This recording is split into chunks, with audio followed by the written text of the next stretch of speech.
बोलिए विष्णु भगवान की जय। बोल लक्ष्मी नारायण भगवान की जय। Welcome to motivational club house of Nehanjali. हम आपको सुनाने जा रहे हैं कार्तिक मास का महात्मा। कार्तिक मास की कथा हम आपको सुनाएंगे।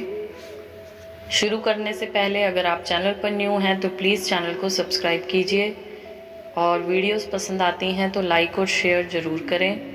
तो पहला अध्याय हम शुरू करने जा रहे हैं कार्तिक महात्मा का। बोलिए गणपति गणेश महाराज की जय। श्री गणेशाय नमः। कार्तिक महात्मा पहला अध्याय। नैमिषारण्य तीर्थ में श्री सूत जी महाराज 88,000 शौनकादि ऋषियों से बोले, अब मैं आपको कार्तिक मास की कथा विस्तार से सुनाता हूँ, जिसे सुनकर मनुष्य सब प्रकार के पापों से छूटकर अंत समय में वैकुंठ को प्राप्त होता है। सूत जी बोले, श्री कृष्ण जी से आज्ञा लेकर देवऋषि नारद के चले जाने पर सत्यभामा प्रसन्न होकर लक्ष्मीपति भगवान से कहने लगी, हे नाथ, मैं धन्य हुई, मेरा जीवन सफल हो गया। मेरे जन्मदाता भी धन्य हैं, जिन्होंने मुझ जैसी त्रिलोक्य सुंदरी को जन्म दिया, जो आपकी 16 सहस्त्र स्त्रियों के मध्य में आपकी परम प्यारी पत्नी बनी। मैंने वह कल्प वृक्ष आदि पुरुष आपके साथ नारद जी को विधि पूर्वक दान में दिया, परंतु वही कल्प वृक्ष मेरे घर लहराया करता है, जिस बात को मृत्यु लोक में कोई भी स्त्री नहीं जानती। हे त्रिलोकीनाथ, मैं आपसे कुछ पूछना चाहती हूँ। आप मुझे विस्तार पूर्वक कार्तिक महात्मा की कथा सुनाओ, जिसको सुनकर मेरा हित हो तथा जिसके करने से कल्प पर्यंत भी आप मुझसे विमुख ना हो। सूत जी बोले, सत्यभामा के ऐसे वचनों को सुनकर हंसते हुए श्री कृष्ण जी सत्यभामा का हाथ पकड़कर तथा अपने सेवकों को वहीं रोककर विलास युक्त अपनी पत्नी को कल्प वृक्ष के नीचे ले गए और हंसकर कहने लगे कि हे प्रिय, 16,000 रानियों में से मुझे तुम प्राणों के समान प्यारी हो।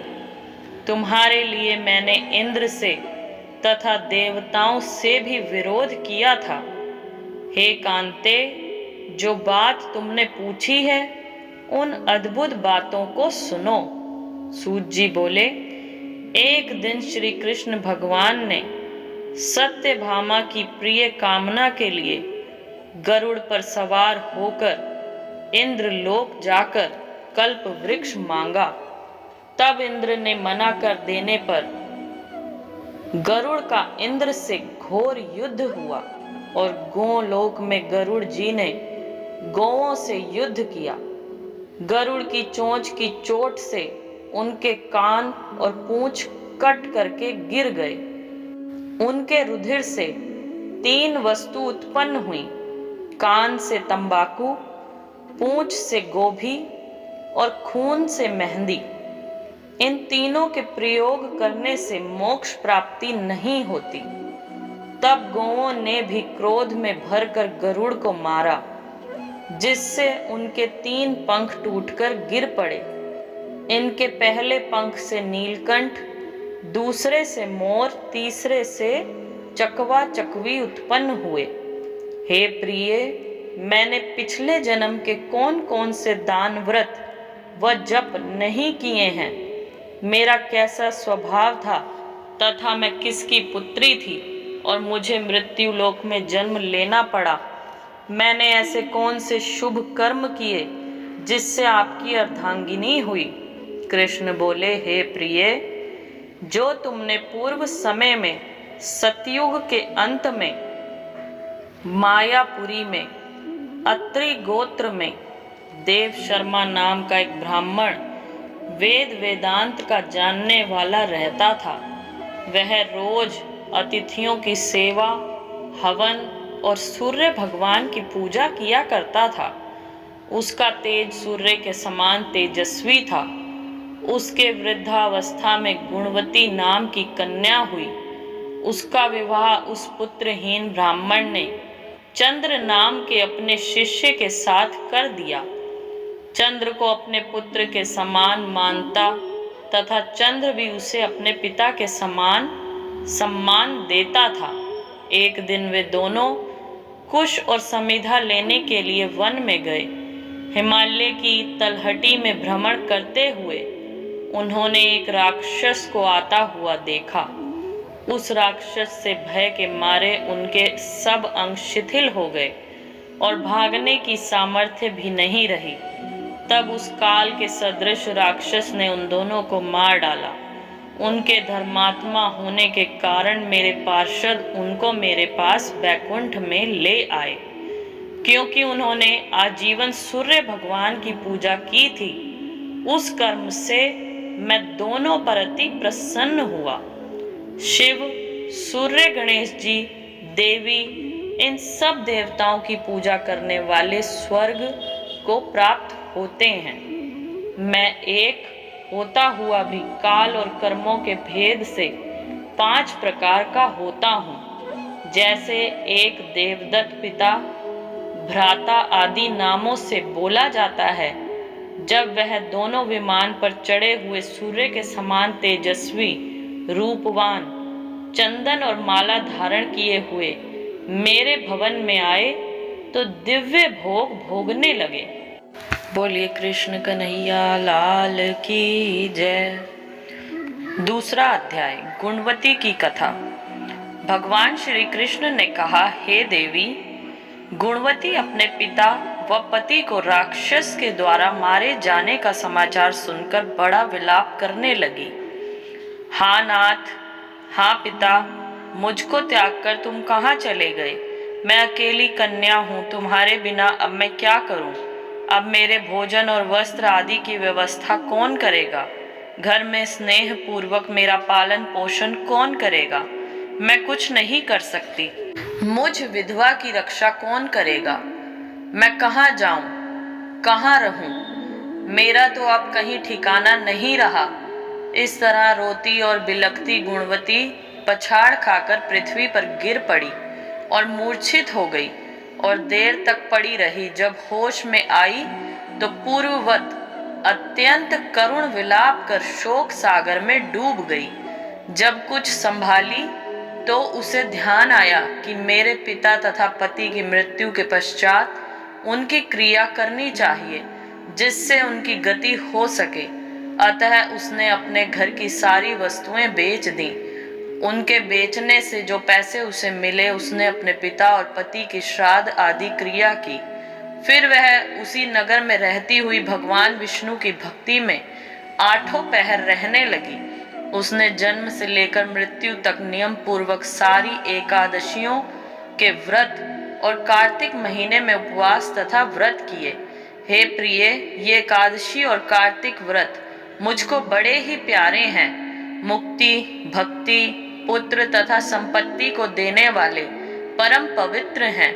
जो मनुष्य कार्तिक मास में जब तुला राशि पर सूर्य आता है तो सवेरे उठकर स्नान करते हैं, व्रत व उपासना करते हैं, वह मुझे बहुत ही प्यारे हैं। क्योंकि यदि वह बड़े पापी भी हों तो भी स्नान व व्रत के प्रभाव से उनको मोक्ष की प्राप्ति हो जाती है।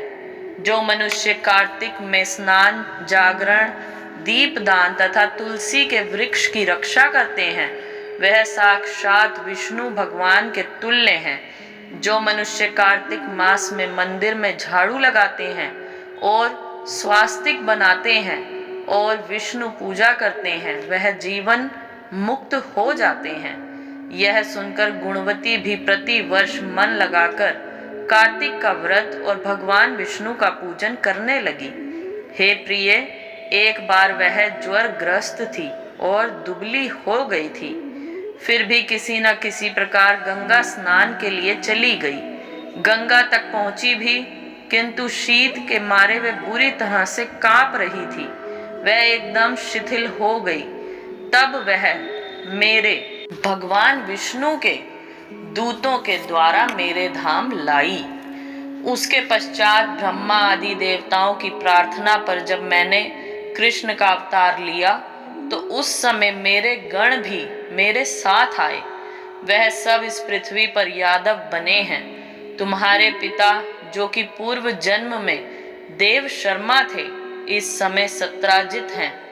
पूर्व जन्म में चंद्र शर्मा जो तुम्हारा पति था वह डाकू है, और हे भामिनी तू ही वह गुणवती है। यह कार्तिक व्रत का ही प्रताप है जिससे कि तू मेरी अर्धांगिनी बनी है। पूर्व जन्म में तुमने मेरे मंदिर के द्वारे तुलसी का पौधा लगाया था। वह इस समय तेरे महलों के आंगन में कल्प वृक्ष के रूप में खड़ा है। तुमने जो उस जन्म में दीप दान किया था उसके कारण तुम्हारी देह सुंदर है, तुम्हारे शरीर में शोभा है और घर में साक्षात लक्ष्मी निवास करती है। तुमने चूंकि पूर्व जन्म में अपने समस्त व्रतों का फल पति स्वरूप विष्णु के अर्पण कर दिया था, उसी के प्रभाव से तुम इस समय मेरी प्रिय भामिनी हुई हो। पूर्व जन्म में आजीवन तुमने जो नियम से कार्तिक मास का व्रत किया था उसका यह प्रभाव है कि मेरा और तुम्हारा कभी वियोग नहीं होगा। इस प्रकार जो कोई कार्तिक मास में व्रत आदि करते हैं वह मुझे तुम्हारे ही समान प्यारे हैं। वह लोग जो कि दूसरे जब तक यज्ञ दान आदि करते हैं, कार्तिक मास में किए गए व्रत के सामने उनका फल बहुत थोड़ा होता है, यानी कार्तिक मास के व्रतों का 16वां भाग भी नहीं है। इस तरह से सत्यभामा भगवान श्री कृष्ण चंद्र जी महाराज से अपने पूर्व जन्म के पुण्य का प्रभाव सुनकर अति प्रसन्न हुई। बोलिए कृष्ण भगवान की जय। बोल राधा कृष्ण भगवान की जय। तो ये था कार्तिक महात्म का पहला और दूसरा अध्याय। आगे के सभी अध्याय के लिए प्लीज़ चैनल को सब्सक्राइब कीजिए। वीडियोस पसंद आती हैं तो लाइक और शेयर जरूर करें। Thank you so much. जय श्री राम।